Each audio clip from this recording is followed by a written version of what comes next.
लड़का अपनी ही गेम बनाता है और किसी अननोन रीजन की वजह से वो अपनी ही गेम के अंदर रीइंकार्नेट होता है। उसे गेम के विजार्ड गैंग को खत्म करना होगा, तभी वो अपनी रियल वर्ल्ड में लौट पाएगा। कहानी की शुरुआत में साटो नाम का एक लूजर वॉरफर्ट की नाम की एक गेम बनाता है और ज्यादा काम करने की वजह से वो टपक जाता है, यानी कि वो भगवान को प्यारा हो चुका था। जब अगले ही पल वो अपनी आंखें खोलता है तो वो देखता है कि वो एक नए वर्ल्ड में रीइंकार्नेट हो चुका है, बल्कि वो तो अपनी ही बनाई गई गेम में रीइंकार्नेट हो चुका है, यानी कि अब वो इस गेम का मैन हीरो बन चुका है। और अब अगर उसे वापस से अपनी जिंदगी में जाना होगा तो सबसे पहले उसे इस गेम को बीट करना होगा। उसे पहले तो कुछ भी समझ आता कि आखिरकार वो है कहाँ। वो सबसे पहले अपने फोन को खोलता है पर उसका फोन बिल्कुल भी काम नहीं करता। वो अपनी आंखों के सामने एक मैप को देख पा रहा था और उसी के साथ अपनी हेल्थ और अपने स्टेमिना को भी, यानी कि वो गेम का एक रियल कैरेक्टर बन चुका था। उसी के साथ उसके पास थोड़ी बहुत पावर्स बच चुकी थी। उसे सबसे पहले तो कुछ भी समझ आता और उसके बाद वो मैप में देखता है, उसे पता चलता है कि वैली ऑफ ड्रैगन की नाम की एक जगह पर है। वो देखता है कि उसके पास थोड़ी बहुत पावर्स भी है जिनका नाम की म्यूटेट्स है। उसे याद आता है कि ये चीजें तो मैंने और मेरे दोस्त ने साथ मिलकर इस गेम में डाली थी, यानी कि वो उसके पास थोड़ी बहुत पावर्स तो थी। वो मैप में देखता है कि उसके सामने से कुछ खतरनाक एस रैंक के विलन्स आ रहे हैं और ये कोई नॉर्मल मॉन्स्टर्स नहीं थे बल्कि लिजार्ड मैन थे। ये गेम काफी ज्यादा खतरनाक थी किसी भी न्यू प्लेयर के लिए और साटो ने तो इससे पहले सिर्फ और सिर्फ फ्री फायर ही खेली थी। अचानक से उसकी ऑटोमेटिकली पावर एबिलिटीज अनलॉक हो चुकी थी। अचानक से सभी के सभी म्यूटेट्स बजना शुरू हो चुके थे जमीन पर और एक के बाद एक करके सभी लिजार्ड मैन बिल्कुल खत्म हो चुके थे। साटो को लगा था कि मेरा पत्ता तो यहीं पर कटने वाला है, पर ऐसा कुछ भी नहीं होता क्योंकि उस गेम में काफी सारे बग्स भी थे जिसके कारण से वो लिजार्ड मैन बिल्कुल खत्म हो चुके थे। पर अचानक से एक लिजार्ड मैन जो कि अटैक के हमले से काफी ज्यादा दूर था वो बच चुका था और अब वो साटो को मारने वाला था। कितने में वो लिजार्ड मैन उसकी तरफ एक तलवार फेंकता है। साटो तो सही से उस तलवार को पकड़ भी नहीं पाता और लिजार्ड मैन उस पर काफी हमला करता है। साटो को कंधे पर बहुत तगड़ी वाली चोट लगती है। कितने में साटो अपनी अपरेल से ये चेक करता है कि जो लिजार्ड मैन है उसकी एचपी तो सिर्फ और सिर्फ 10 ही बची है, यानी कि उसके पास बिल्कुल भी पावर नहीं है। और उसके बाद साटो अपनी तलवार को फेंकता है। वो लिजार्ड मैन बिल्कुल कर चुका था, यानी कि साटो ने अपनी पहली मुश्किल तो बिल्कुल खत्म कर ली थी। वो बहुत बार ट्राई करता है ताकि वो इस गेम से लॉग आउट मार पाए, पर ऐसा कुछ भी नहीं होता। वो अपने स्टैट्स को देखता है कि उसका लेवल तो लिजार्ड मैन को मारने के बाद 310 का हो चुका है। उसके पास काफी डिफरेंट पावर्स भी आ चुकी है। उसके पास एक म्यूटेट्स की पावर भी है। वो देखता है कि मैं तो इन्हें ऑन और ऑफ भी कर सकता हूँ। ये म्यूटेट्स एक बग होते हैं जो कि साटो ने पहले जिंदगी में अपने लिए खुद डाले थे इस गेम में ताकि किसी भी न्यू प्लेयर को कोई भी दिक्कत ना हो। और अब साटो खुद भी एक न्यू प्लेयर बनकर इस वर्ल्ड में रीइंकार्नेट हो चुका है और जिन भी लिजार्ड मैन को उसने खत्म किया था वो सबसे पहले उनकी पेटियां लूटता है और वहाँ से उसे काफी सारी लूट मिलती है जैसे कि मैड किट, वाटर बॉटल और भी कुछ नई चीजें। अचानक से वहाँ पर फिर से मीटियोर्स गिरना शुरू हो जाते थे क्योंकि उस गेम में काफी सारे बग्स भी थे। और उसके बाद साटो वैली ऑफ ड्रैगन वाली जगह से बाहर निकल जाता है। उसके बाद सबसे पहले वो कुछ पानी पीता है क्योंकि उसने लूट तो करी रखी थी बिल्कुल फ्री फायर की तरह। उसके लूट बॉक्स में काफी सारे आइटम्स बन चुकी थी क्योंकि उसने लिजार्ड मैन से काफी नई चीजें भी टेप दी थी। उसके बाद वो नए कपड़ों को पहनता है जो कि उसे लूट से ही मिले थे, यानी कि अब वो अपने इसेकाई एडवेंचर को शुरू करने वाला है और उसे कैसे भी करके इस गेम से बाहर निकलना होगा। उसके बाद हम देखते हैं कि साटो धीरे धीरे करके अपनी सभी स्किल्स को एक्टिवेट कर देता है और पावर अप कर लेता है ताकि वो थोड़ा और बहुत पावरफुल बन पाए। वो मैप में देखता है कि वहाँ पर तो एक वॉरियर फोर्ट भी है। उसके बाद वो ट्राई करता है वॉरियर फोर्ट में जाने की ताकि उसे बाकी लोग भी मिल पाए और वो ये एक्सप्लोर कर पाए कि आखिरकार उसकी बनाई गई गेम कैसी है। वो वॉरियर फोर्ट तक तो पहुंच चुका था। अचानक से वो फिर से मैप को चेक करता है और देखता है कि उसकी तरफ तो एक लेवल 30 का ड्रैगन आ रहा है। वो ड्रैगन काफी ज्यादा खतरनाक था। अचानक से वो साटो से टकराता है पर साटो को तो कुछ भी नहीं होता। अचानक से साटो उस पर पत्थर मारना शुरू हो जाता है और ड्रैगन को भी पता चल चुका था कि साटो का लेवल काफी ज्यादा खतरनाक है, इसलिए वो अपोजिट डायरेक्शन में भागना शुरू करता है। साटो को लूट बॉक्स में से मैजिक गन, हॉली स्वॉर्ड और थोड़े बहुत पैसे मिल चुके थे और अब वो डिसाइड करता है कि वो विलेज की तरफ आगे बढ़ेगा और उसे पता चलता है कि जो वो ड्रैगन है वो वॉरियर की तरफ आगे बढ़ रहा है उन्हें खत्म करने के लिए। वो मैप में चेक करता है कि आगे तो बहुत से लेवल सी के कुछ वॉरियर्स है। अचानक से हम देखते हैं कि वो ड्रैगन तो उन पर ही हमला करने के लिए आगे भाग रहा था, पर साटो को उन वॉरियर्स कोई भी भाषा बिल्कुल समझ आती। उसे लग रहा था कि आखिरकार ये लोग बोल क्या रहे हैं। उसके बाद वो अपनी लैंग्वेज वाली स्किल को भी अटैन कर लेता है और उसके साथ ही उनको लेवल अप भी कर देता है ताकि वो समझ पाए उनकी भाषा को, क्योंकि साटो तो एक नए वर्ल्ड में रीइंकार्नेट हो चुका है। अचानक से हम देखते हैं कि सभी वॉरियर तो ड्रैगन को मारने में काफी ज्यादा बिजी है, पर सभी सोल्जर के लेवल बिल्कुल लेवल 7 के थे और ड्रैगन लेवल 30 का था, यानी कि वो उन्हें एक शॉट में ही खत्म कर सकता है। अचानक से वहाँ पर एक मेज भी आ चुका था और उसके बाद सभी के सभी लोग ड्रैगन को मारने के लिए बिल्कुल इकट्ठा हो चुके थे। अचानक से सुंदर सी मैजिशियन वहाँ पर आ चुकी थी, पर ड्रैगन उसे पता नहीं कैसे करके पर अपनी एक टेल से मार देता है। वो बहुत तेज आसमान में ऊपर जाती है और अब वो नीचे आने वाली थी, यानी कि वो मरने वाली थी। पर इतने में वहाँ पर साटो आता है और वो उसे बचा लेता है। साटो सबसे पहले तो अपनी मैजिकल पावर का यूज करता है और जीना के पास झटपट से जाता है। उसके बाद वो जीना को बचाता है और जीना काफी ज्यादा खूबसूरत थी। उसी के साथ उसे एक टाइटल मिलता है सेवियर का, और तब जाकर साटो को पता चलता है कि इस वर्ल्ड में उसे मैजिक तो मिलता ही है और उसे साथ टाइटल मिलता है ताकि वो इस वर्ल्ड को और ज्यादा एक्सप्लोर कर पाए। उसके बाद वो दोनों ऊपर जाते हैं और जीना तो साटो के प्यार में बिल्कुल पड़ चुकी थी। वो उसे बताती है कि मेरा नाम जीना है, मैं 17 साल की हूँ और मैं एक मैजिकल मेज हूँ और मेरा काम है किसी भी ड्रैगन को खत्म करना। साटो अपने मन में तो यही सोचता था कि ये लड़की तो मेरे प्यार में बिल्कुल पड़ चुकी है। वो लोग एक दूसरे के साथ बिल्कुल बातें करना शुरू करती है और यहाँ तक कि जीना तो उसे ये भी बताती है कि मैं अनमैरिड हूँ। और साटो अपने मन में सोचता है कि आखिरकार ये लड़की मुझे अपने बारे में इतना कुछ क्यों बता रही है। जीना के पास काफी ज्यादा कमाल की पावर थी और साटो को भी कहीं ना कहीं वो अच्छी लगने ही लगी थी। वो अपनी बातें आगे बढ़ाने वाली थी कि इतने में वहाँ पर 2 सोल्जर और आ चुकी थी। वो साटो पर वार करती है क्योंकि उन्हें लगा था कि ये भी कोई डीमन है, पर ऐसा कुछ भी नहीं था। उनका नाम लूना और लिलियो था। इतने में जीना बोलती है किसी कुछ भी नहीं करना क्योंकि इसने ही मेरी जान बचाई है। उसके बाद साटो भी बोलता है कि मैं एक मर्चेंट हूँ। वो सोल्जर्स कहती है अगर तुम मर्चेंट हो तो आखिरकार तुम्हारा सामान कहाँ है? अरे क्या हुआ ना, वो मीटियोर्स गिरे थे तो मेरा सामान बिल्कुल खत्म हो गया और पता नहीं मैं कैसे बच पाया हूँ। और वो लोग बोलते हैं कि आखिरकार तुम कौन से देश से आए हो और आखिरकार तुम ऐसे कौन से मर्चेंट हो कि तुम्हारे पास कोई भी सामान नहीं है और आखिरकार तुम्हारा आधार कार्ड कहाँ है? साटो बहुत सारे बहाने बनाना शुरू करता है और अपनी मैजिकल पावर की हेल्प से उन्हें गुमराह करने की कोशिश करता है। वो बोलते हैं कि मेरा आधार कार्ड भी बिल्कुल भस्म हो चुका है। सोल्जर बोलती है कि हमें कैसे भी करके तुम्हारा आधार कार्ड बनाना होगा सिटी में जाके। और जीना तो वैसे भी साटो को काफी ज्यादा पसंद करती थी और इसलिए वो बाकी सोल्जर को भी मान जाती है। उसके बाद साटो उन सभी लड़कियों के साथ सिटी की तरफ आगे बढ़ना शुरू करता है ताकि सबसे पहले वो अपना आधार कार्ड बना पाए। अगर वो ऐसा नहीं करेगा तो वो इस वर्ल्ड में बिल्कुल भी एक्सप्लोर नहीं कर सकता। वो आगे जाते जाते देखते हैं कि वहाँ पर तो उन सभी लोगों ने ड्रैगन को फाइनली खत्म कर लिया है क्योंकि वहाँ पर रॉयल नाइट्स आ चुके हैं। वो सभी लोग बताते हैं कि ड्रैगन का मीट काफी ज्यादा खतरनाक होता है पर खाने में वो बिल्कुल भी अच्छा नहीं होता। इतने में ही ड्राइवर कहता है हाँ मैंने एक बार ड्रैगन का मीट खाया है पर वो इतना भी अच्छा नहीं होता बल्कि उसे स्लेव खाते हैं। उसके बाद साटो को पता चलता है कि इस वर्ल्ड में स्लेव भी है और उसी के साथ इस वर्ल्ड में मैजिकल पावर भी है। पर अगर कैसे भी करके साटो को सबसे पहले इस वर्ल्ड से बाहर निकलना है और अपने रियल वर्ल्ड में जाना है तो उसके लिए उसे सभी डेंजरस एनिमी को मारना होगा। वो लोग उसके बाद सिटी की तरफ आगे बढ़ना शुरू करते हैं। लूना साटो को बताती है कि सबसे पहले मैं तुम्हें एक होटल दूंगी और उसके बाद तुम वहाँ पर रह सकते हो और अपनी जर्नी को आगे कंटिन्यू कर सकते हो। उसके बाद जीना भी वहाँ से भाग जाती है और बोलती है कि मैं तुम्हें बाद में अच्छे से थैंक्स करूंगी। साटो अपने मन में सोचता है कि जीना तो फाइनली बिल्कुल सेट हो चुकी है। उसके बाद लूना साटो को एक शॉप में लाती है ताकि वहाँ पर जाकर वो आधार कार्ड बना सके। वहीं पर हम देखते हैं कि वहाँ पर भी एक सोल्जर होता है। वो बोलता है साटो सबसे पहले तुम अपने हाथों को सामने पड़े या मोटो स्टोन पर रख लो। उसके बाद साटो भी वैसा ही करता है और वहाँ पर उसका पूरा का पूरा स्टैट्स दिखता है पर ये स्टैट्स थोड़ा ओल्ड था क्योंकि इसमें अभी भी साटो का लेवल सिर्फ 1 ही था। वो से बोलता है क्या कहीं तुम कोई चोर तो नहीं और क्या तुमने किसी का मर्डर तो नहीं किया? अरे नहीं मैंने सब कुछ भी नहीं किया और हाँ तुम्हारा आधार कार्ड बन चुका है, इसके लिए मुझे एक सिल्वर कॉइन चाहिए। उसके बाद साटो उसे बिल्कुल सिल्वर कॉइन दे देता है और साथ साथ एक वीजा भी। वहाँ पर उसे पता चलता है कि अगर तुम्हें इस वर्ल्ड में रहना है और अगर सिटी में रहना है तो सबसे पहले तुम्हें वीजा चाहिए होगा और हाँ तुम्हें 10 दिन के बाद इसे वापस से अपडेट करवाना होगा और अगर तुमने ऐसा नहीं किया तो तुम स्लेव बन जाओगे। साटो अपने मन में सोच ही रहा था कि आखिरकार एक इस तरह का वर्ल्ड है, अगर मैं बिल्कुल भी कॉइन नहीं दूंगा तो मैं एक स्लेव में बदल जाऊंगा। आखिरकार मैंने ऐसी कौन सी गेम बना दी। और अगर साटो को इस गेम को खत्म करना है तो सबसे पहले उसे इस वर्ल्ड में थोड़ा और आगे बढ़ना होगा। उसके लिए वो सबसे पहले एक होटल को रेंट पर लेने का सुझाव आता है और लूना उसे एक बढ़िया सा होटल बताती है। उसके बाद वो सबसे पहले आगे बढ़ना शुरू करता है ताकि उसे होटल मिल जाए। इतने में ही वहाँ पर उसे अपने सामने एक अजीब सी लड़की दिखती है जो कि सिर्फ 13 साल की थी। उसका नाम मार्था था। उसके बाद मार्था साटो को अपने होटल में जाती है और वहाँ पर उसकी मॉम उसका देखभाल करती है। वो उसे पूरी की पूरी बातें बताती है कि आखिरकार इस होटल का रेंट कैसे होने वाला है और आखिरकार तुम्हें खाना कैसे मिलेगा। साटो अपने मन में सोच ही रहा था कि आखिरकार मुझे क्या करना चाहिए और साटो के पास काफी ज्यादा पैसा था क्योंकि उसने मीटियोर वाले अटैक का यूज करके सभी के सभी डीमंस को मार दिया था, यानी कि लिजार्ड मैन को, और वो भी ड्रैगन वैली के अंदर। साटो की एज अभी 15 थी और जीना की एज यानी कि उसकी गर्लफ्रेंड की एकदम 17 थी। होटल की ओनर साटो को बताती है कि इस वर्ल्ड में काफी क्रेजी चीज रहती है, यानी कि ड्रैगन भी है, डीमन किंग भी है। साटो डीमन किंग के बारे में जानने के लिए काफी ज्यादा इंटरेस्टेड था। उसके बाद ऑनर उसे बताती है कि डीमन किंग इस वर्ल्ड में लगभग 70 साल पहले था पर अचानक से वहाँ पर एक हीरो आ गया और उसके बाद उसने डीमन किंग को खत्म कर लिया। साटो अपने मन में सोचता है कि ये तो मैंने ही लिखी थी, इसकी स्क्रिप्टिंग भी मैंने ही की है और वैसे भी हर गेम का तो ऐसा ही होता है, सबसे पहले एक डीमन किंग आता है और उसके बाद कोई हीरो उसे बिल्कुल खत्म कर लेता है। साटो अपने मन में तो यही सोचा था कि मैं इस वर्ल्ड में रीइंकार्नेट हो चुका हूँ एज अ हीरो बनकर, यानी कि डीमन किंग भी फिर से रिवाइव होने वाला है और मुझे ही उसे लड़ना होगा और उसके बाद ही क्या पता मैं इस वर्ल्ड से एग्जिट मार सकूं। उसके बाद शॉप ऑनर से ये बताती है कि डीमन किंग तो इस वर्ल्ड में फिलहाल है नहीं, पर हमें सबसे ज्यादा खतरा है किसी भी ड्रैगन से, क्योंकि ड्रैगन काफी ज्यादा खतरनाक होते हैं और ड्रैगन्स की फायर पावर काफी ज्यादा खतरनाक होती है। और लास्ट ड्रैगन लगभग 5 साल पहले दिखा था द ब्लैक ड्रैगन, उसके पास काफी ज्यादा कमाल की पावर है और उसके पास ब्लैक फ्लेम्स की पावर भी है। साटो अपने मन में सोचता है कि अगर मुझे उन लोगों को खत्म करना है तो सबसे पहले मुझे अपने लेवल को इंक्रीज करना होगा और उसके बाद ही वो किसी भी ड्रैगन को खत्म कर सकता है।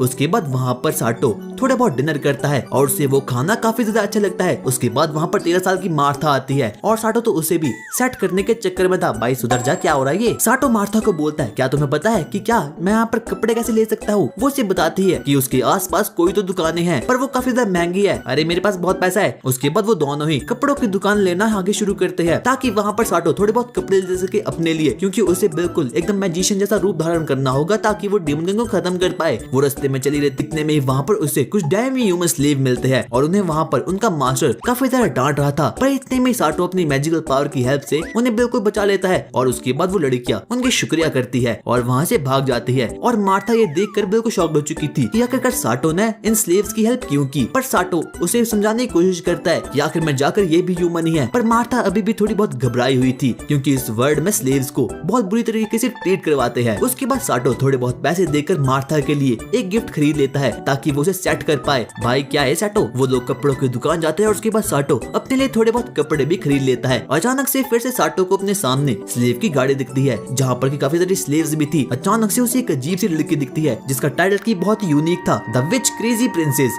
ये काफी ज्यादा अजीब सा टाइटल था और साटो को भी इसके बारे में बिल्कुल भी समझ नहीं आता क्योंकि उस लड़की को एक प्रिंसेस का टाइटल मिल चुका है पर वो तो एक स्लेव ही है। उसके बाद वो लोग वापस से होटल में जाते हैं। वहाँ पर एक लड़की आती है साटो के पास और बोलती है कि मास्टर मैंने आपका बेड लगा दिया है। उसके बदले में साटो उसे थोड़े बहुत सिल्वर कॉइन दे देता है और इस वर्ल्ड में ये होना बिल्कुल कॉमन है। साटो वापस से डिनर करता है ताकि वो अपनी कल की जर्नी के लिए बिल्कुल रेडी हो जाए, पर ज्यादा खाने की वजह से उसे बिल्कुल भी नींद नहीं आती। वो अपने मन में सोच रहा था कि पहले ड्रैगन से लड़ना, उसके बाद लिज़ार्ड मैन से लड़ना और उसके बाद मुझे इतनी सारी चोटें आना, मार्था से मिलना, क्या मैं गेम में भी हूँ या फिर नहीं, क्योंकि साटो को ये समझ नहीं आता कि क्या वो किसी गेम में है या फिर रियल लाइफ में। पर उसके सामने उसकी हेल्थ बार है, मैप है और उसके साथ साथ गेम के काफी सारे मेन्यूज भी है। आखिरकार ये है क्या, गेम या फिर रियल लाइफ? और मैं तो इस गेम को एग्जिट भी नहीं मार सकता। उसके बाद साटो अपनी मैजिकल पावर की वजह से इस पूरे वर्ल्ड को एक्सप्लोर करना शुरू करता है और वो देखता है इस वर्ल्ड का तो कोई एंड ही नहीं है, बिल्कुल गेम्स की तरह। और तब जाकर उसे रियलाइज होता है कि मैं तो सच में किसी गेम में हूँ और अगर मुझे इस गेम से बाहर निकलना है तो सबसे पहले मुझे डीमन किंग और ड्रैगन को खत्म करना होगा। अगले ही दिन जब साटो अपनी नींद से उठता है तो उसके सामने मार्था आती है और बोलती है कि तुम्हारी गर्लफ्रेंड तुम्हें लेने के लिए बाहर आई है। साटो ये देखकर बिल्कुल शॉक्ड हो चुका था कि आखिरकार मेरी गर्लफ्रेंड कौन है और वो भी एक नए वर्ल्ड में। वो जब बाहर जाता है तो वो देखता है कि वहाँ पर तो उसे लेने के लिए जीना आई है और जीना उसे कहती है कि आज मेरी छुट्टी है तो क्या तुम आज मेरे साथ घूमने के लिए जाओगे? और साटो भी मान जाता है और उसके बाद वो दोनों सिटी को एक्सप्लोर करने के लिए बाहर जाते हैं। साटो भी अपनी गर्लफ्रेंड से मिलने के लिए नीचे जाता है और वहाँ पर जीना काफी ज्यादा खुश थी साटो को देखकर और वो निब्बी यहाँ पर इसीलिए आई थी ताकि वो साटो को और ज्यादा इम्प्रेस कर सके। उसके बाद तो दोनों निब्बा निब्बी सिटी को एक्सप्लोर करने के लिए आगे बढ़ते हैं और जीना का मानना ये था कि वो उसे थैंक यू बोलना चाहती है। उसके बाद वो दोनों कुछ खाने के लिए लेते हैं। कितने में साटो उसे पैसे देता है। जीना कहती है साटो तुम पैसे नहीं दे सकते क्योंकि मुझे तुम्हें थैंक यू कहना है। पर इतने में ही साटो बोलता है कि जीना तुम मुझे पहले ही थैंक यू बोल चुकी हो इस सुंदर सी सिटी में लाके। और उसके बाद वो दोनों उस चीज को खाना शुरू करते हैं। वो लोग घूमना भी चालू करते हैं कि इतने में ही वो लोग बैट विंग्स को खा रहे थे। वहाँ पर एक स्लेव जीना से जाकर टकरा जाता है जिसके कारण से उसकी शर्ट बिल्कुल बुरी हो चुकी थी और अब वो काफी ज्यादा घबरा जाती है क्योंकि वो शर्ट उसकी नहीं थी बल्कि उसकी मॉम की थी। ठीक समय पर वहाँ पर एक जादूगरनी आती है और वो दोनों को बोलती है कल बैठी थी मैं ऑन द जहाज। तुम दोनों निब्बा निब्बी की परेशानी का क्या है राज कि इस मेज की तो बिल्कुल परफेक्ट टाइमिंग है। वो बोलती है कि जीना की ड्रेस बिल्कुल बुरी हो चुकी है। मेज कहती है कि मैं इसे बिल्कुल सुखा लूंगी तो उसके लिए सबसे पहले तुम्हें मेरे साथ एक गली में आना होगा। वो सभी लोग उस मेज के साथ एक गली में आते हैं और उसके बाद वो मैजिकल स्पेल को गाना शुरू करती है। सूरज चंदा मक्खन खा लो, इस गाय गुजरे का रंग बदल डालो। कितने में हम देखते हैं उसने तो अपनी वाटर स्पेल का यूज किया है जिसके कारण जीना की शर्ट बिल्कुल गीली हो चुकी थी और साटो बिल्कुल शर्मा चुका था। वो अपनी दूसरी स्पेल का यूज करती है जिसके कारण से वो पूरी की पूरी क्लॉथ्स को बिल्कुल ड्राई कर देती है, यानी कि अब जीना की ड्रेस बिल्कुल सही हो चुकी थी। और इतने में ही हम देखते हैं वो लोग आपस में बातें कर रहे थे और उन दोनों का मानना ये था कि उन दोनों को एक मैजिकल नाइट बनना है और उसके लिए सबसे पहले उन लोगों को मैजिक सीखना होगा। उन दोनों का ही रैंक और लेवल बिल्कुल एक एक लेवल का है और जीना का लेवल तो और भी ज्यादा कम है। जीना का सपना ये था कि उसे कैसे भी करके मैजिकल स्पेल को परफॉर्म करना सीखना है और मैजिकल स्पेल काफी ज्यादा खतरनाक होती है। उसका मानना ये था कि वो मैजिकल स्पेल यूज करेगी ताकि वो उड़ सके क्योंकि वो सुपरमैन की काफी ज्यादा बड़ी फैन थी। वो पूछती है साटो आखिरकार तुम मैजिकल स्पेल का यूज करना क्यों क्यों सीखना चाहते हो? साटो कहता है कि मुझे नहाने में काफी ज्यादा परेशानी आती है और मेरे पास पानी की बहुत कमी है, इसीलिए सबसे पहले मुझे वाटर मैजिक को सीखना है और उसके बाद मैं दिन भर नहाते रहूंगा। और सीना बोलती है क्या ये तो बहुत अजीब सी वजह है मैजिक सीखने की। वो बोलता है हाँ, सुपरमैन तो जैसे कि तुम्हें कल उठा ले आएगा। वो लोग डीमन किंग के बारे में बात करना शुरू करते हैं। उसके बाद वो लोग वापस एक दुकान पर जाते हैं जहाँ पर कि एक दुकानदार कुछ तो सील बेच रहा था। वो काफी ज्यादा खतरनाक होती है जो कि ड्रैगन टावर से बनी होती है। उसके बाद जीना साटो को एक जगह पर ले जाती है और बोलती है कि इस किंगडम पर काफी सारे ड्रैगन अटैक करते हैं और ड्रैगन का अटैक करना बिल्कुल नॉर्मल है इस किंगडम में, और यहाँ के लोगों के पास काफी सारे मैजिकल पावर है। ये पूरा किंगडम मैजिकल पावर से भरा पड़ा है और अगर किसी को भी मैजिकल पावर सीखनी है तो सबसे पहले उन लोगों को एक एंट्रेंस एग्जाम देना पड़ता है ताकि वो लोग एक क्रेजी वाली मैजिकल नाइट बन सके। उसके बाद वो लोग और ज्यादा एक्सप्लोर करना शुरू करते हैं उस सिटी को साथ में, ताकि साटो को भी उस किंगडम के बारे में नई नई चीजें पता चल सके। उसके बाद जीना साटो को एक मंदिर में जाती है और वहाँ पर हम देखते हैं कि वहाँ पर तो एक पेंटिंग थी डीमन किंग और हीरो के बारे में। जीना उसे बताती है कि डीमन किंग काफी ज्यादा खतरनाक था पर 70 साल पहले ही उस हीरो ने आकर डीमन किंग को खत्म कर लिया है। उसके पास ब्लू स्वॉर्ड होती है जो कि सिर्फ और सिर्फ हीरो के पास जाते ही ब्लू होती है, यानी कि वो ब्लू स्वॉर्ड अपना मालिक खुद चुनती है। जीना साटो को ये सब बातें बताई रही थी कि इतने में ही वहाँ पर उस मंदिर की प्रीस्ट आ जाती है और उसका नाम थॉर्ना था। थॉर्ना कहती है कि तुम तो काफी ज्यादा खतरनाक हो चुकी हो जीना, तुम्हारे पास तो बंदे भी है, यानी कि तुम्हारी लाइफ अब लव लाइफ में कन्वर्ट होने वाली है। थॉर्ना पहले से ही जीना को जानती थी क्योंकि वहाँ पर जीना की मॉम भी काम करती थी। वो उसे बताती है कि यहाँ पर काफी चीजें हो रही है, इसलिए बेहतर यही होगा कि तुम अपने घर चले जाओ। उसके बाद वो लोग वापस से अपने घर निकल जाते हैं ताकि वो यहाँ पर ज्यादा देर तक रुके नहीं। उसके बाद वो लोग एक घोड़ा गाड़ी में बैठकर अपने घर की तरफ बढ़ना शुरू कर लेते हैं और रास्ते में जीना साटो को काफी क्रेजी चीज बताती है इस किंगडम के बारे में कि यहाँ का किंग काफी ज्यादा खतरनाक है और ये सब कुछ किया धरा सिर्फ ड्राइवर का ही था। इतने में उसे सामने विंड मिल के टावर दिखते हैं। जीना उसे बताती है कि अगर कोई भी ड्रैगन हमारे किंगडम पर अटैक करता है तो ये विंड मिल के टावर हमारी काफी ज्यादा प्रोटेक्शन करते हैं। वहाँ पर एक ऐसा विंड मिल का टावर था जिसने की पूरे के पूरे ड्रैगन को खत्म कर रखा था। दरअसल बहुत सालों पहले एक ब्लैक ड्रैगन ने यहाँ पर हमला कर दिया था जिसके कारण ये पूरा का पूरा किंगडम बिल्कुल तबाह हो गया था। उस ब्लैक ड्रैगन का नाम एंडर ड्रैगन है जिसके पास की ब्लैक फ्लेम्स की पावर होती है। उसके बाद वो लोग वापस से अपने शहर में जाते हैं और वहाँ पर साटो सोचता है कि मेरे पास तो काफी क्रेजी पावर है और मैं तो किसी भी ड्रैगन को एक शॉट में ही खत्म कर सकता हूँ, क्या पता मैं इस गेम में एक हैक का यूज कर रहा हूँ। और उसके बाद अब वो लोग शहर में आ चुके थे। वहाँ पर वो देखते हैं कि दो आदमी बीडो और आर्ट्स कुछ डैमी ह्यूमंस को मार रहे थे। बीडो का मानना ये था कि जो डैमी ह्यूमंस है वो भी डीमंस ही है क्योंकि उनके नाम में डैमी आता है। भला ये कैसा लॉजिक हुआ? वो बाकी के सभी लोगों को इन्फ्लुएंस करा था कि मेरे पत्थर लो और उसके बदले में मैं तुम्हें मौका दूंगा इन लोगों को मारने का, यानी कि उन सभी स्लेव्स को। जीना काफी ज्यादा अच्छी थी इसीलिए वो वहाँ पर आती है डैमी ह्यूमंस को प्रोटेक्ट करने के लिए। और उसके बाद साटो भी अपनी मैजिकल स्पेल का यूज करता है ताकि वो ये देख पाए कि आखिरकार इन डैमी ह्यूमंस का रियल मास्टर कौन है। और वो कोई बीडो नहीं होता, वो तो आर्ट्स नाम का एक बंदा होता है। साटो जल्दी से अपनी मैजिकल स्पेल का यूज करता है और बारी बारी करके हर एक आदमी को वहाँ पर मारना शुरू करता है। उसके बाद वो आर्ट्स के पास जाता है और बोलता है कि तुम जो भी कुछ कर रहे हो ये बिल्कुल गलत है क्योंकि ऐसा तो बिल्कुल भी नहीं हो सकता कि कोई डैमी ह्यूमंस एक डीमन ही होते हैं। उसके बाद साटो सभी लोगों के सामने आर्ट्स को ले आता है यानी कि उन सभी का मास्टर, और अचानक से उस आर्ट्स के अंदर से कुछ मैजिकल ऑरा बढ़ना शुरू हो चुका था। साटो को याद आता है कि जब उसने सिटी में एंटर किया था तब उसे किसी अननोन मैजिकल ऑरा के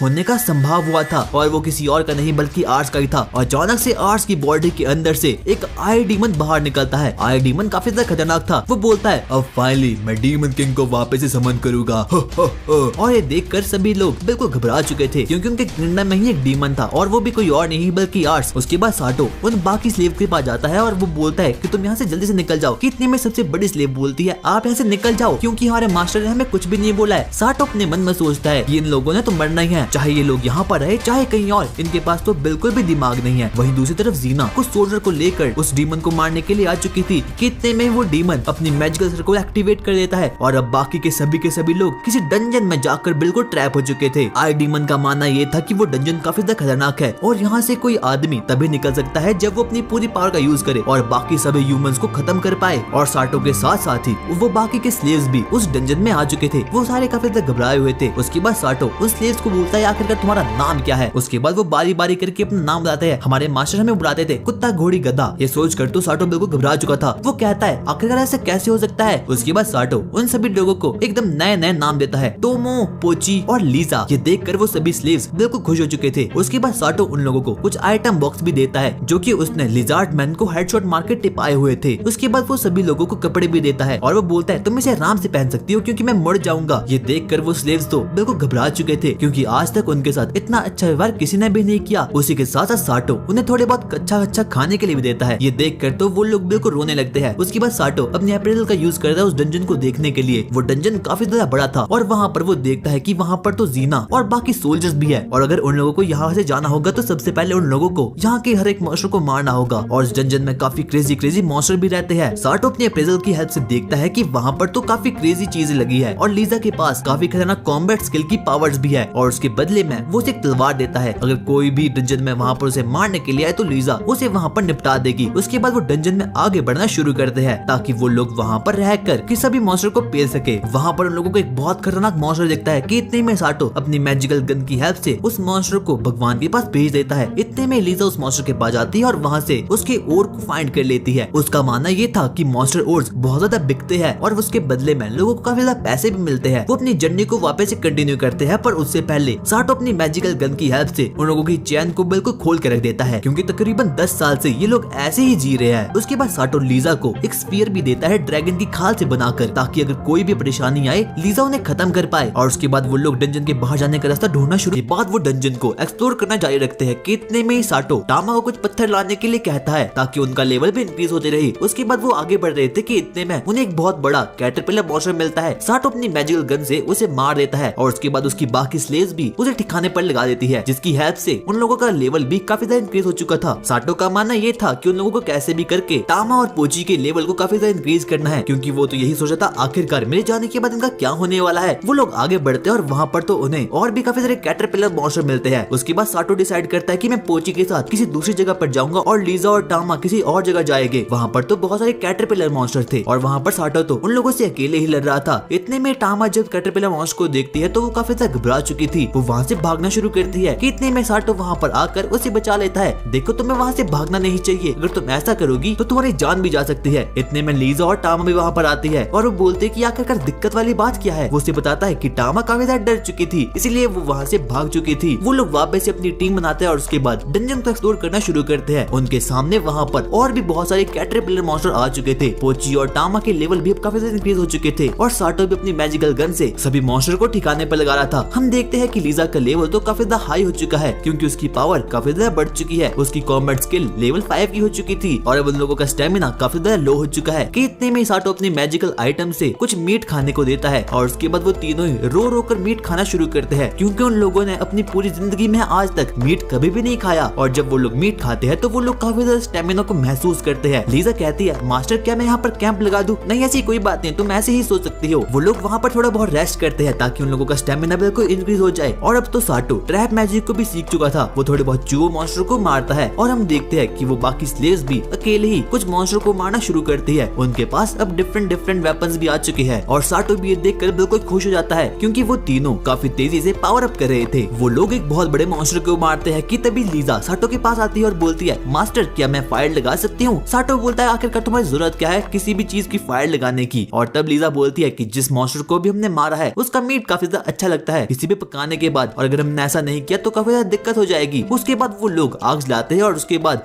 लीजा उस मॉन्स्टर को पकाना शुरू करती है। साटो सबसे पहले उस मीट को टेस्ट करता है और वो तो बहुत घटिया था। वो अपने मन में सोचता है आखिरकार इसे कोई कैसे खा सकता है और बाकी स्लेव्स तो साटो को बस देखी जा रही थी। वो अपने मन में सोचता है शायद से ये लोग मेरी परमिशन की वेट कर रही है और वो उन्हें भी परमिशन दे देता है खाने की। उसके बाद वो सभी लोग उस मीट को खाते हैं और उन लोगों को तो वो काफी ज्यादा पसंद आता है। साटो को बिल्कुल भी समझ नहीं आता कि जब मैं यहाँ से निकल जाऊंगा आखिरकार इन तीनों का क्या होने वाला है बाहरी दुनिया में, क्योंकि बाहरी दुनिया तो इन लोगों को तो वैसे भी स्लेव की तरह ही ट्रीट करने वाली है। साटो अपने अप्रेजल का यूज करता है और देखता है उन लोगों का धीरे धीरे पावर अप हो रहा है। वो डंजन में और आगे बढ़ना शुरू करते हैं। वहाँ पर उन्हें एक स्लाइम मॉन्स्टर देखता है। साटो उसके बाद अपनी फायर मैजिक का यूज करता है और स्लाइम को तो कुछ भी नहीं होता। साटो ये देखकर बिल्कुल परेशान हो चुका था कि लेवल 1 के स्लाइम को उसके लेवल 10 के मैजिक से बिल्कुल भी कुछ नहीं हुआ। कितने में लीजा बोलती है मास्टर हम स्लाइम मॉन्स्टर को उनके कोर को खत्म करके मार सकते हैं और अब वो भी समझ चुका था। इतने में लीजा उसके पास आती है और अपने स्फीयर से स्लाइम मॉन्स्टर को ठोक देती है। ट्रैप डोर ओपन होता है और वहाँ से लेवल 40 का एक खतरनाक वुल्फ बिल्कुल ओपन हो चुका था। वो सीधा ही साटो पर अटैक कर देता है कि इतने में साटो उसे ट्रैप डोर की तरफ फेंकता है जो कि उसने अपनी मैजिकल स्पेल से यूज किया था। साटो अपने मन में सोचता है कि ये बेहतर हुआ कि मैंने ट्रैप मैजिक करना सीख लिया। वो लोग थोड़ी देर और आगे बढ़ते हैं और वहाँ पर वो देखते हैं कि वहाँ पर तो कुकून्स है। उसके बाद लीजा उन्हें बताती है कि इस कुकून के अंदर काफी सारे इंसान भरे पड़े हैं। साटो अपने मैजिक का यूज करते हैं और बारी बारी करके हर एक कुकून को खोलना शुरू करते हैं और वहाँ से सबसे पहले उन्हें एक रिच मैन मिलता है। उसके बाद एक स्लेव ट्रेडर और वहाँ पर एक और आदमी मिलता है जिसका नाम की डेव होता है। और जब टामा उस कुकून को खोल रही थी इतने में डेव बोलता है मुझे कोई भी जरूरत जरूरत नहीं है कि कोई स्लेव मेरी हेल्प करे, जल्दी से मुझे चाकू दो ताकि मैं यहाँ से खुद बाहर निकल सकूं। पर टामा बोलती है मैं ऐसा नहीं कर सकती क्योंकि मेरे मास्टर ने ऐसा कुछ भी नहीं कहा। वो बिल्कुल घबरा चुकी थी। इतने में साटो भी वहाँ पर आता है और बोलता है कि हम लोगों को इसकी हेल्प बिल्कुल भी नहीं करनी चाहिए और हमारे पास काफी कुछ करने के लिए है। उसके बाद वो लोग आगे बढ़ते हैं कि इतने में वो रिच मैन बोलता है कि तुम चुपचाप रहो, मेरे पास फायर मैजिक है और अगर तुमने एक शब्द भी आगे बढ़ाया तो मैं तुम्हें खत्म कर लूंगा। उसके बाद बाकी के लोग आगे बढ़ना शुरू करते हैं और वहाँ पर वो देखते हैं कि वहाँ पर तो बाकी सोल्जर्स भी है और वो सभी लोग स्लाइम मॉन्स्टर से पिट रहे थे। इतने में साटो अपनी सभी के सभी लड़कियों को बोलता है कि हमें भी स्लाइम मॉन्स्टर को खत्म करना होगा। उसके बाद वो लोग अपने अपने काम को संभालते हैं। टामा सबसे पहले एक टॉर्च का यूज करती है ताकि वो स्लाइम मॉन्स्टर को दूर भगा सके। इतने में वहाँ पर वो डेव नाम का बंदा आ चुका था कुकून से खोलकर। वहाँ पर उसके पास एक बहुत बड़ी स्वॉर्ड थी। वो जैसे ही स्लाइम मॉन्स्टर को मारने के लिए जाता है वो काफी ज्यादा घबरा चुका था और अब स्लाइम भी काफी ज्यादा बड़ा हो चुका था। कि इतने में वहाँ पर टामा आ चुकी थी और टामा अपनी मैजिकल पावर की हेल्प से स्लाइम मॉन्स्टर पर अटैक करना शुरू करती है पर वो भी नहीं मरता। कितने में लीजा वहाँ पर आती है और उसके कोर को खत्म करती है। वो स्लाइम मॉन्स्टर बिल्कुल खत्म हो चुका था और वो तीनों की तीनों स्लेव्स स्लाइम मॉन्स्टर को मारने शुरू कर देती है और डेव ये देखकर बिल्कुल शॉक्ड हो चुका था कि कोई स्लेव इतनी खतरनाक पावर अप कर सकती है। कितने में साटो अपने सामने देखता है कि जीना तो स्लाइम मॉन्स्टर से पिट रही है और वो अपने मन में सोचता है कि आखिरकार ये ऐसी किस तरह की मेज है जो कि स्लाइम मॉन्स्टर से पिट रही थी। इतने में ही साटो उसके कोर को खत्म करता है और वो मर जाता है और उसके बाद जीना भी ये देखकर बिल्कुल खुश हो चुकी थी कि वहाँ पर साटो आया है। वो साटो को कहती है मुझे बिल्कुल भी विश्वास नहीं हो रहा कि तुम यहाँ पर आ चुके हो और तुम जिंदा हो। कितने में थॉर्ना बोलती है कि ये चीजें हम बाद में कर सकते हैं पर हम लोगों को ये डिसाइड करना होगा कि आखिरकार हम लोग इस डंजन से बाहर कैसे निकल सकते हैं। कि इन सभी के सभी स्लेव्स ने मेरी काफी ज्यादा मदद की है पूरे स्लाइम मॉन्स्टर को खत्म करने के लिए। जीना सोचती है कि क्या साटो की कोई नई गर्लफ्रेंड बन चुकी है। इतनी में थॉर्ना कहती है ये सब हम बाद में देख लेंगे कि क्या तुम्हें साटो धोखा दे रहा है या फिर नहीं। और उसके बाद थॉर्ना अपनी मैजिकल सर्कल को वापस एक्टिवेट कर देती है ताकि वो वहाँ पर सभी के सभी सोल्जर्स को वापस से हील कर पाए। उसके बाद जीना भी उन सभी स्लेव्स से मिलती है और वो सभी स्लेव्स बोलती है कि आप तो वही मिस्ट्रेस हो जिसने कि हमें पहले भी बचाया था। और उसके बाद वो लोग उसे शुक्रिया बोलती है और जीना भी मान जाती है कि साटो सिर्फ मेरा ही है और वो मुझे बिल्कुल भी धोखा नहीं दे।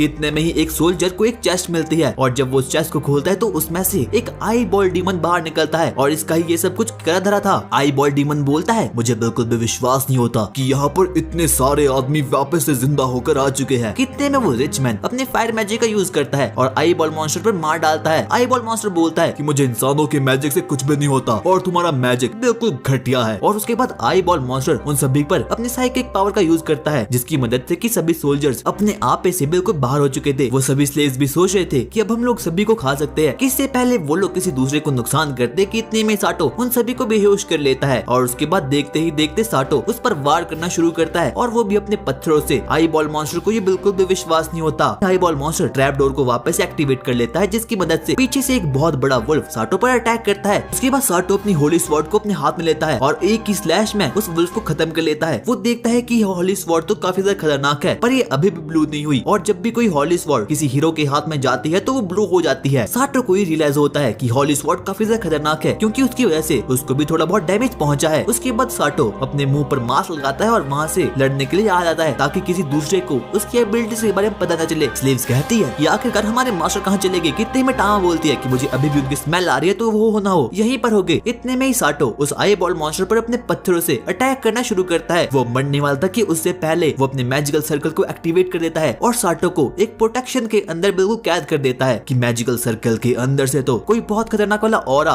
बाहर निकल रहा है बल्कि लेवल 100 का डीमन किंग है। डीमन किंग बोलता है शुक्रिया मुझे इतने सालों बाद बाहर निकालने के लिए, मैं तुमसे बहुत खुश हुआ इसीलिए मैं तुम्हें खा डालूंगा। उसके बाद वो उस आई बॉल मॉन्स्टर को खा लेता है यानी कि वहाँ पर अब डीमन किंग भी आ चुका था। डीमन किंग अपने पूरे ऑरा को रिलीज करता है ताकि वो वहाँ पर सभी आदमी को मार सके। अच्छा तो यहाँ पर एक हीरो भी है पर आखिरकार ये एक ऐसा हीरो है जिसे कि होली स्वॉर्ड का यूज करना ही नहीं आता। उसके बाद साटो डीमन किंग पर अपनी अप्रेजल का यूज करता है और वो देखता है कि ये तो एक गॉड लाइक एंटिटी है। उसे जीना की कही गई बात याद आती है कि जब भी हीरो के पास होली स्वॉर्ड होती है तो वो ब्लू हो जाती है पर ऐसा कुछ भी नहीं होता यानी कि साटो इस वर्ल्ड का हीरो नहीं है और अभी तो उसके पास हीरो को कोई टाइटल भी नहीं है। साटो पर अटैक करना शुरू करता है कि इतने में बाकी लोग भी डीमन किंग पर अटैक करना शुरू करते हैं। डीमन किंग बोलता है तुम तुच्छ प्राणी मुझ पर अटैक कैसे कर सकते हो और बाकी के सभी लोगों को मार डालता है। उसके बाद साटो भी अपनी मैजिकल गन से डीमन किंग पर अटैक करता है पर उससे तो उसे खरोच भी नहीं लगती यानी कि डीमन किंग की पावर काफी ज्यादा खतरनाक होती है। उसके बाद साटो अपनी पूरी स्किल्स को बिल्कुल नेक्स्ट लेवल कर लेता है। उसके पास एक स्टाफ आ चुका था। उसके बाद वो उस पर फायर मैजिक का यूज करते हैं। सबको लग रहा था कि साटो के फायर मैजिक से उसे कुछ भी नहीं होने वाला। जब डीमन किंग तक पहुंचता है तो वो काफी ज्यादा भयानक हो चुका था यानी कि डीमन किंग को उसे काफी ज्यादा चोट लगती है। वो उस वक्त बार बार बार करता है पर उससे अभी भी कुछ नहीं होता। साटो को पता चल चुका था कि मैं इस डीमन किंग को होली स्वॉर्ड से बिल्कुल भी नहीं मार पाऊंगा क्योंकि मैं होली स्वॉर्ड का यूज ही नहीं कर सकता हूँ। वो डीमन किंग को बोलता है अगर क्या हुआ मैं होली स्वॉर्ड का यूज नहीं कर सकता, मेरे पास दूसरा टाइटल है द गॉड किलर। और डीमन किंग एक गॉड लाइक एंटिटी था। और उसके बाद साटो अपने आइटम बॉक्स से कटाना निकालता है और देखते ही देखते डीमन किंग को खत्म कर लेता है।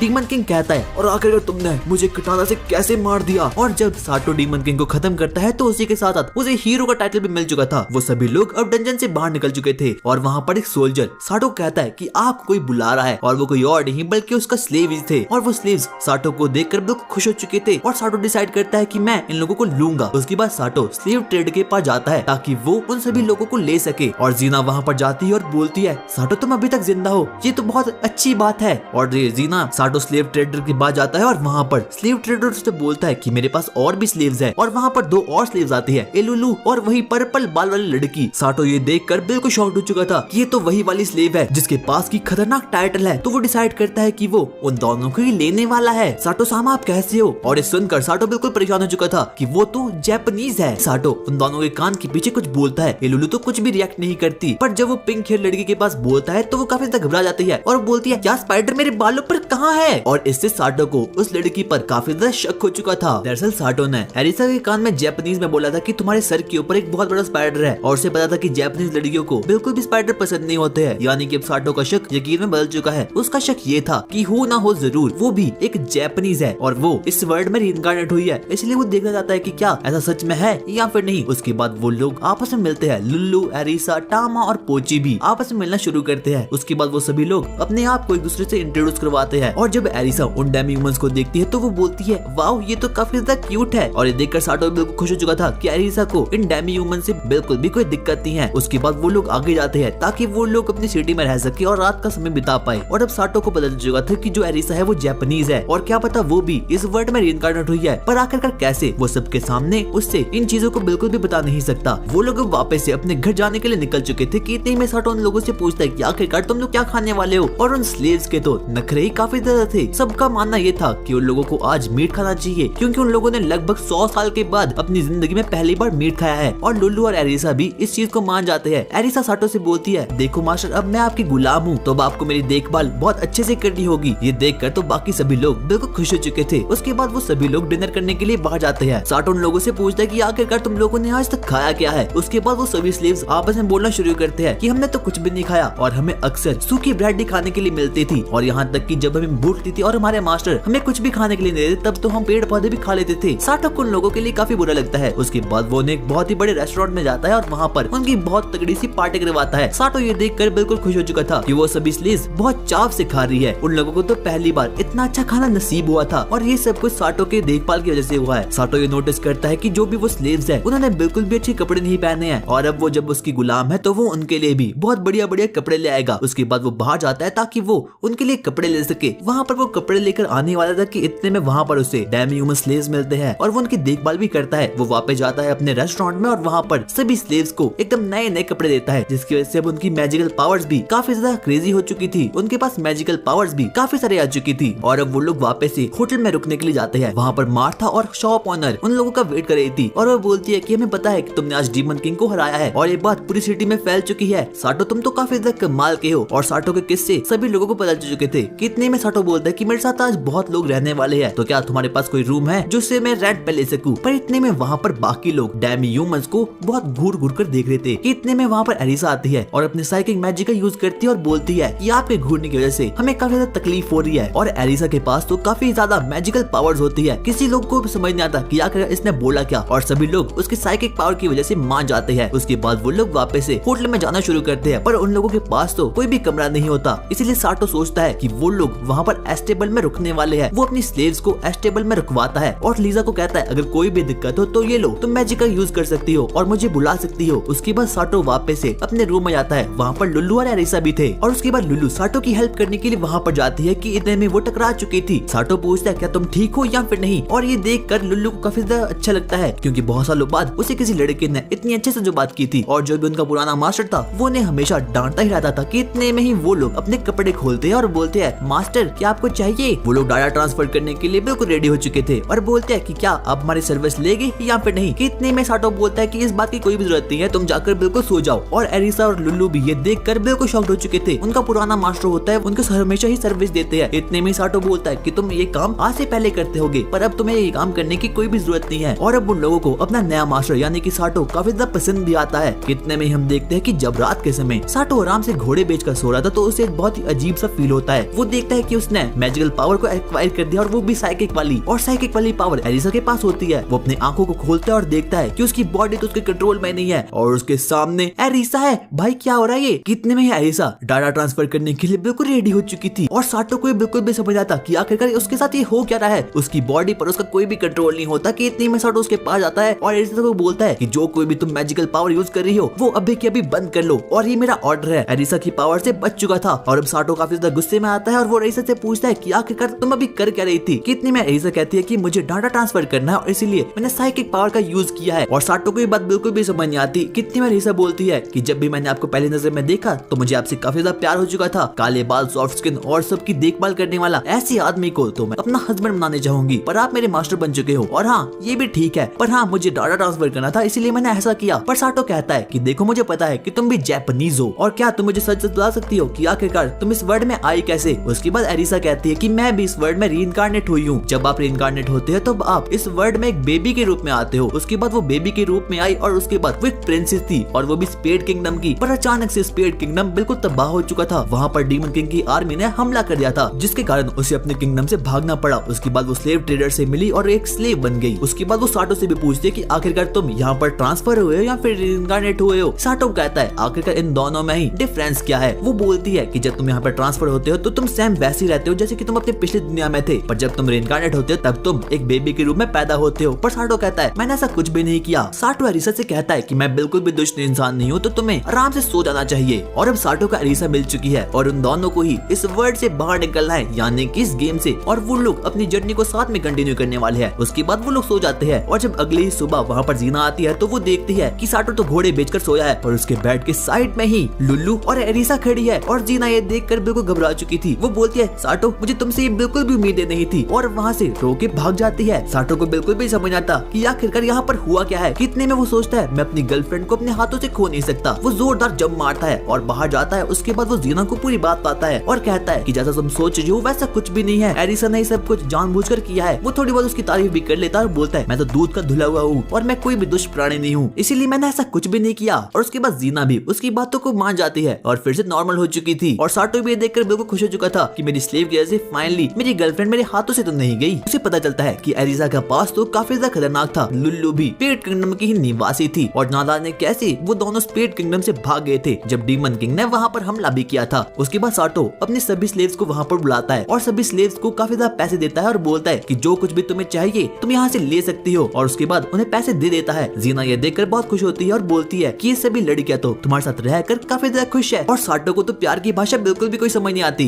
उसके बाद जीना और साटो एक ऐसी जगह पर जाते हैं जहाँ पर कि वो लोग एक नया घर रेंट पे ले सके, क्योंकि अब साटो की काफी ज्यादा स्लेव्स आ चुकी है और अगर उन लोगों को एक ही घर में रहना है तो सबसे पहले उन लोगों को एक बहुत बड़ा घर लेना होगा। और उसके बाद जीना उसे एक ऐसी जगह पर जाती है जहाँ पर की मैनेजर भी थी और वही उसकी हेल्प करने वाली एक नया घर को लेने में। उसके बाद वो सभी लोग नए नए घर को देखना चालू करते हैं। उस सिटी में काफी सारे घर थे और वो घर काफी ज्यादा खतरनाक थे क्योंकि उनका पास्ट काफी ज्यादा खतरनाक था। एक घर में चुड़ैलें थी, एक घर में भूत थे, एक घर में काफी सारे क्राइम्स थे और एक घर में पिछले ही वक्त किसी को मार दिया गया था। और साटो बोलता है कि मैं इनमें से किसी भी घर को नहीं लेने वाला और वो भी मान जाती है। उसके बाद मैनेजर और जीना वापस से आती है और साटो कहता है कि मैं शाम को आऊंगा ताकि मैं किसी नए घर को देख सकूं और यहाँ पर कुछ भी नहीं है। और उसके बाद मैनेजर बोलती है कि तुम्हें और साटो को किसी नई जगह पर जाना चाहिए अगर तुम्हें डेट पर जाना है। और जीना ये देखकर बिल्कुल शर्मा चुकी थी और अब वो लोग मूवी देखने के लिए बाहर जाते हैं। कितने में वहाँ पर कबाब में हड्डी डालने के लिए वहाँ पर सभी स्लेव्स आ चुकी थी और देखते हैं हम कि एरिसा ने अपने बालों का कलर बिल्कुल चेंज कर लिया है क्योंकि पर्पल कलर इसी टाइम में अपशकुन माना जाता है और उसने अपने बालों का कलर एकदम ब्लॉन्ड कर लिया है और साटो को भी बढ़िया लगता है। उसके बाद वो लोग कुछ शॉपिंग करते हैं। जीना तो सोच रही थी कि मैं आज साटो के साथ एकदम क्वालिटी टाइम स्पेंड करूंगी, पर ऐसा कुछ भी नहीं होता क्योंकि वहाँ पर तो टॉमी, पोची और बाकी सभी के सभी स्लेव्स आ चुके थे। जीना बहुत घबरा चुकी थी कि आखिरकार मैं यहाँ पर कैसे रहने वाली हूँ। और एरिसा तो साटो को सेट करने के चक्कर में था, पर साटो का ऐसा कोई भी मकसद नहीं था। वो तो जीना को पहले अपने दिल जोड़ चुका था। उसके बाद वो लोग मूवी देखने के लिए जाते हैं और वो मूवी किसी एक नाइट के बारे में थी। वो नाइट एक अनडेड होता है जो कि काफी ज्यादा खतरनाक था और उसने ही बहुत सालों पहले इस किंगडम की प्रिंसेस को मार दिया था। वो एक्ट तो बहुत ज्यादा खराब होता है और किसी को भी ये बिल्कुल भी पसंद नहीं आता। और उसके बाद जीना, साटो और बाकी लोग वहाँ से बाहर चलना शुरू करते हैं। कितने में आरिसा वहाँ पर आती है जीना के पास और बोलती है कि अगर तुम्हें साटो पसंद है तो तुम्हें जल्दी बोलना चाहिए, क्योंकि क्या पता वक्त हो जाए और तुम ऐसी बात कह ही ना पाओ। और जीना अपने मन में सोच ही रही थी कि आरिसा तो सही कह रही थी। उसके बाद वहाँ पर लीजा आती है और बोलती है, मास्टर मैं सबके लिए खाना लेने जा रही हूँ, आखिरकार मुझे कितना खाना लाना चाहिए। साटो कहता है जिसमें कि सबका पेट भर जाए। और उसके बाद जीना अपने सोल्जर के पास जाती है और वो अपने मन में आरिसा के कही गई बात को सोच रही थी। कितने में वो सोल्जर ने बताती है कि हमारे किंगडम पर काफी खतरनाक अटैक हो चुका है और हम उसी में थे। उसके बाद जीना उन लोगों पर हीलिंग मैजिक का यूज करती है और साटो भी अपने मन में सोचता है कि आखिरकार यहाँ पर फंडा तो है क्या। कितने में टोमी और पोची बोलती है कि मैंने एक जायंट एंट मॉन्स्टर को मार दिया है। साटो वहाँ पर जाता है और वो अप्रेजल से चेक करता है कि जो वो एंट होती है वो लेवल 3 की होती है। वो मैप में देखता है और देखता है कि उनके किंगडम पर तो बहुत से मॉन्स्टर्स अटैक करने वाले हैं। वो सभी स्लेव्स को एक साथ रखता है और बोलता है कि हमारे किंगडम पर खतरा आ चुका है और अब हम लोगों को ही यहाँ पर ठीक करना होगा। जीना भी बाकी सोल्जर्स को वहाँ पर ले आती है क्योंकि वहाँ पर फ्लाइंग एंट मॉन्स्टर का हमला होने वाला है। उसके बाद साटो भी किंगडम की दीवार पर जाता है कि कितने में हम देखते हैं कि सभी मॉन्स्टर तो बारी बारी करके मर रहे थे।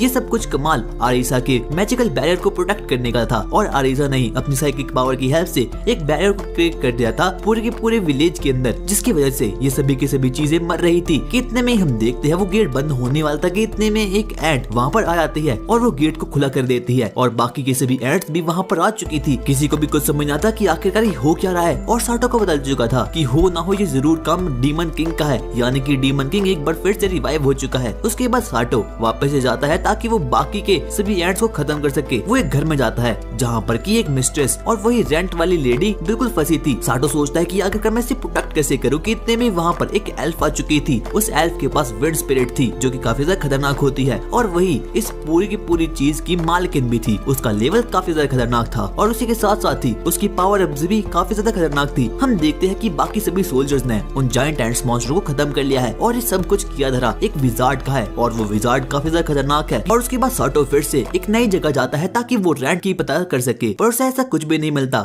उसके बाद वो रात को बाहर निकलता है ताकि वो वहाँ पर कुछ खाने पीने की चीजें ले सके। कितने में अपने प्रेजल से देखता है कि सामने तो उसके सामने शैडो मॉन्स्टर्स है जो कि किसी को काफी ज्यादा मार रहे हैं। कितने में ही वहाँ पर साटो आता है और अपने मैजिकल गन से उन सभी को खत्म कर लेता है। वहाँ पर वो देखता है कि वहाँ पर तो एक रैट नाइट है जो कि काफी ज्यादा घायल है। वो सबसे पहले उसे पूछता है क्या अगर तुम हो कौन। वो उसे बोलता है मुझे काफी ज्यादा चोट लगी है, प्लीज मुझे हॉस्पिटल ले चलो। और साटो को कुछ भी समझ नहीं आता कि आखिरकार यहाँ पर चल क्या रहा है। उसके बाद वो उन सभी को एल्फ के पास ले जाता है और वहाँ पर वो एल्फ भी आ चुकी थी। वहाँ पर वो देखते हैं कि वहाँ पर तो रैट नाइट है और ये उनके पड़ोसी किंगडम का ही एक बहुत खतरनाक मैजिकल नाइट है और वो ये देखकर बिल्कुल शॉक्ड हो चुके थे। वो उसके सामने पड़ी एक लड़की को खोलते हैं और ये कोई और नहीं बल्कि एल्फ की महारानी थी, यानी कि एल्फ प्रिंसेस थी और उस लड़की का नाम मिया था। मिया अपनी आंखें खोलती है और वो अपने सामने साटो को देखती है और बोलती है ये लड़का बहुत हैंडसम है और फिर से बेहोश हो चुकी थी। बोलो सबको इसकी जान की परवाह है पर ये तो लौंडे सेट करने में बिजी है। उसके बाद वो अचानक से सो जाती है और हम देखते हैं कि मैजिकल नाइट को बहुत बुरी तरीके से किसने पीट रखा है और एक काम किसी और का नहीं बल्कि विजार्ड किंग का है। उसके बाद एल्फ अपने माना का यूज करती है उन्हें बिल्कुल हील करने के लिए। उसके बाद हम देखते हैं कि साटो वहाँ पर आ चुका है अपनी सभी स्लेव्स के पास और वो बोलता है कि मुझे एक प्रिंसेस से मिलने के लिए जाना है और अरिसा बोलती है आखिरकार आप उसे मिलने के लिए क्यों जा रहे हो, जो चीज वो कर सकती है वो तो मैं भी कर सकती हूँ। हम देखते हैं कि लुल्लू भी अब उठ चुकी है। वो काफी ज्यादा बीमार जो पड़ी थी क्योंकि उसे किसी ने जहर दे दिया था और साटो को ये बात बाद में पता चलती है। उसके बाद सभी लोग एल्फ के पास जाते हैं ताकि वो मिया को देख सके। उसके बाद हम देखते हैं मिया द प्रिंसेस ऑफ एल्फ उठ चुकी है। वो काफी ज्यादा घायल हुई थी। उसके पास एल्फ जाती है और बोलती है कि आखिरकार तुम यहाँ पर क्या कर रहे हो और वो उसे कुछ भी नहीं बताती। साटो वहाँ पर जाता है और उसे बातें करना शुरू करता है। मिया उसे काफी ज्यादा पसंद थी और मिया एक प्रिंसेस थी एक राज्य की। वो काफी ज्यादा खतरनाक थी। उसके पास मैजिकल स्पिरिट थी और उसकी मैजिकल स्पिरिट का नाम नूना था। नूना काफी ज्यादा खतरनाक मैजिकल स्पिरिट होती है और उसका मैजिक टाइप आइस का था और उसके पीछे काफी सारे लोग पड़े हैं ताकि वो लोगों से किडनैप कर सकते। वहीं हम देखते हैं कि बाकी लोग तो काफी ज्यादा मजे में हैं। वो लोग काफी नई नई चीजें सीख रहे हैं पर साटो अभी भी अपने मन में सोचता है कि आखिरकार मैं इस वीडियो गेम से जो कि मैंने ही बनाई है उसे मैं बाहर कैसे निकल सकता हूँ। काश मैं अपनी गेम के लिए कोई एंडिंग बना लेता। वो लोग वापस एक बार मिया के पास जाते हैं पर उन लोगों को अभी भी कुछ पता नहीं चलता कि आखिरकार मिया की हालत कैसी है। वो लोग उससे बातें करने की बहुत कोशिश करते हैं पर ऐसा कुछ भी नहीं होता क्योंकि मिया काफी ज्यादा डरी थी क्योंकि उसे बहुत से लोग किडनैप करने के चक्कर में है। सबसे पहले एक विजार्ड किंग। उसके बाद वो लोग डिसाइड करते हैं कि वो साटो के लिए एक बैलगाड़ी देंगे क्योंकि वो एक मर्चेंट ठहरा। उसके बाद वो लोग कैंपिंग करने के लिए जाते हैं हैं ताकि उन लोगों का मूड फ्रेश हो सके। तोमो और पोची तो उनको मारने के लिए आए थे, पर उनको ये पता नहीं था कि ये लोग तो उनकी ही बिरादरी के थे। उसके बाद वो लोग दौड़ते दौड़ते मिया के पास वापस आते हैं और मिया का माना भी अब बिल्कुल रिकवर हो चुका था, यानी कि उसके पास अपनी मैजिकल पावर बिल्कुल आ चुकी थी। किसी को भी समझ आता कि आखिरकार यहाँ पर मैजिकल नाइट क्यों आया है। मैजिकल रेड नाइट उसे बताता है कि जो मिया है उसे विजार्ड किंग ने किडनैप कर लिया था ताकि वो इसकी पावर को एक्सट्रैक्ट कर सके, पर मैंने इसे यहाँ पर बचा लिया और मैं इसे यहाँ पर ले आया। और मिया भी काफी देर डरी थी। कितने में हम देखते हैं वहाँ पर एक उल्लू आ चुका है। वो उल्लू कोई नॉर्मल उल्लू नहीं बल्कि खुद एक अनडेड नाइट था और ये विजार्ड किंग का राइट हैंड है। और उसके बाद वो देखते ही देखते सबको मारना शुरू करता है, यहाँ तक कि साटो को भी और यहाँ तक कि साटो को भी। और अगर साटो इस वाले डीमन को मार लेगा तो उसे क्लू मिलेगा कि आखिरकार वो अपनी नॉर्मल दुनिया में कैसे वापस जा सकता है।